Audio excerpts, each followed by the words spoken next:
Hey friends, Rob here. I'm going to talk about my Les Pauls. I like Les Pauls, so that's the only good reason I have for this video. I like them so much so that I've actually got 4 of them, and for no good reason. I just like them. I mostly play here in my own studio, just like playing, recording, playing the music, improvising, and occasionally I'll play with some other people when we can form up a group of people to get together. That happens on rare occasion these days. And anyhow, I have some really nice, I think, really nice Les Pauls. This is my Gibson Les Paul, and I got this because I wanted to have the experience of owning a real Gibson guitar, you know, a real Gibson Les Paul. And there's certain things about this guitar that are pretty cool. One, it's very light. It's got that chambered routing in the body, so it's only about a little over, I think it's a little over 7 pounds, this guitar is. It's got the Burstbucker Pros in it, and it's got the binding on the neck. It's a cool guitar, and I'm not going to be a famous guitar player, but I wanted to have a real Gibson. Hey. So before I got my real Gibson, I bought my Gibson Les Paul is a studio, and this is an Epiphone Les Paul studio, just like my Gibson. Well, not just like, but I mean it's black, okay. And this is really a fun guitar. Unlike my Gibson Les Paul, I've done a lot of stuff to this that I wouldn't do anything to my Gibson, you know. But this was such an inexpensive guitar to buy that I put new pickups in it. It's got all new electronics in it. I got the Gun Street electronics in it. Gun Street electronics. These are really cool, by the way. This has a bolt-on neck, all right? It's an inexpensive Epiphone. Way less expensive than the other Epiphones that I have. But when I'm playing, I also got I put a custom shop truss rod cover on there. Not because it came from any custom shop, but I customized it. And I can do that because it's my guitar. So, hey, there you go. Custom shop Epiphone. Les Paul Studio E1 Custom. Spent a little bit money on the pickups and the electronics. So, I don't know, maybe a $400 guitar there. A very fun guitar. This is the first Les Paul that I got. Is my Epiphone Les Paul Honeyburst, I guess you call that. Honeyburst. Looks just like Jimmy Page's guitar, except it's an Epiphone, alright?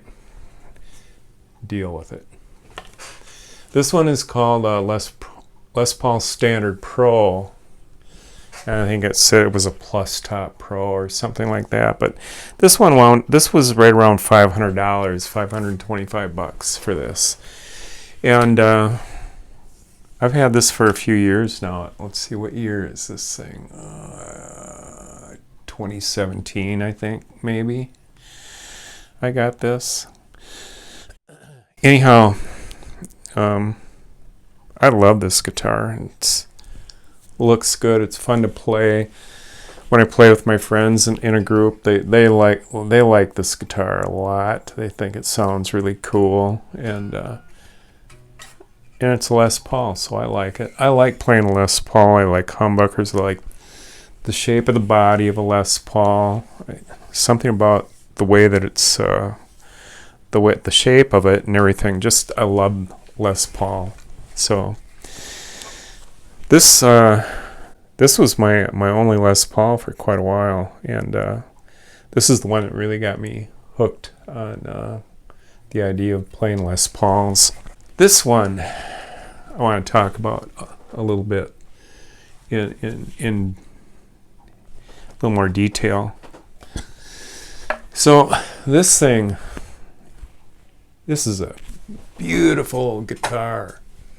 So I saw this on the wall at a guy's house that I went over to jam with, or to discuss possibly getting a group of people together to play. And I brought my little my little SG with out there and when I got there, this was hanging on the wall, and I looked at that thing and I thought, oh, that's really cool. So for about a year after that time that we got together, and he's moving, so I wasn't sure if he was still there or not, and he said when he moved he was going to sell his guitars and stuff. So I wanted to keep in touch with him about this guitar, and so I called him up one day. I thought he might be getting pretty close to moving, and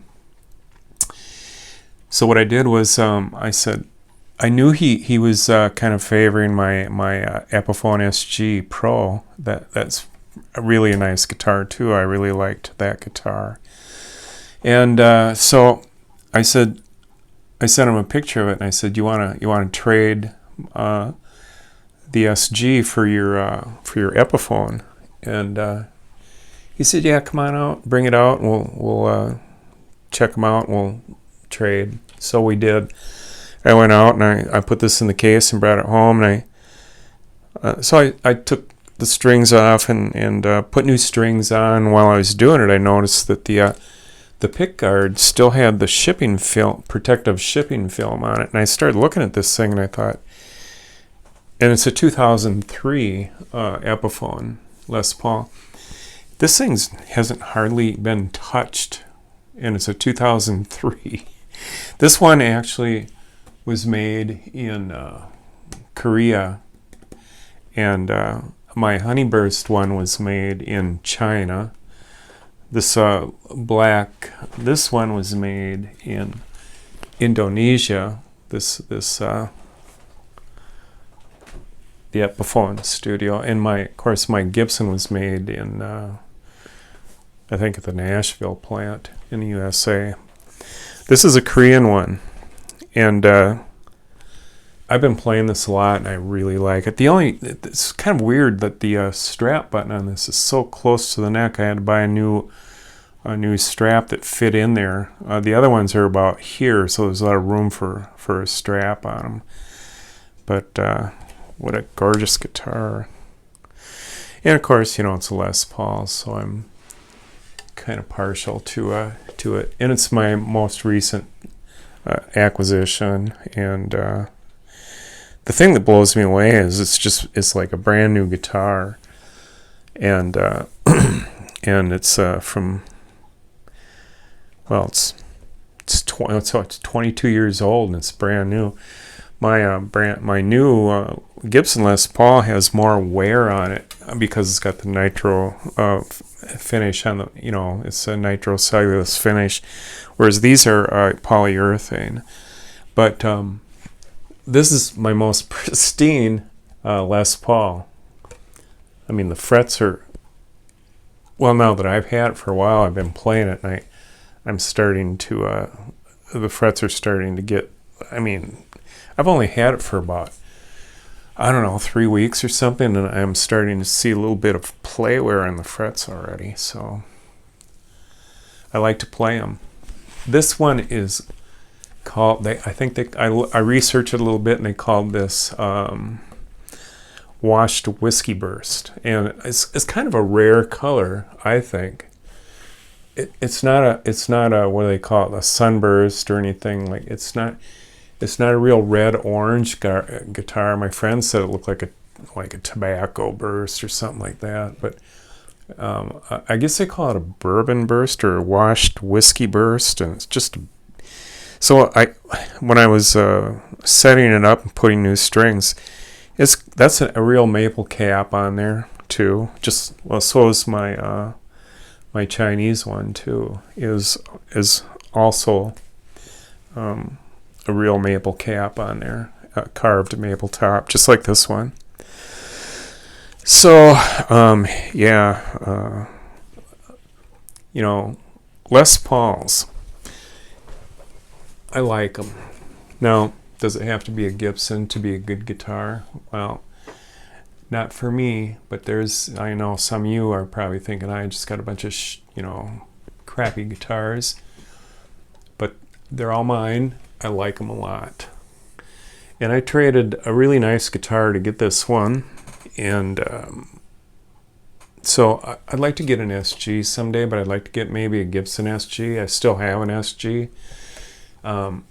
It's a real inexpensive Epiphone SG, which again I really like. It's really fun to play. I don't know. Maybe it's fun to play because it's such a cheap guitar, and I'm not that great of a guitar player. So I like to play kind of a less expensive guitar. It just fits better for me.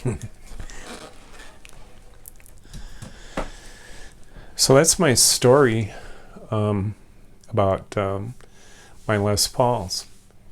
Thanks for watching.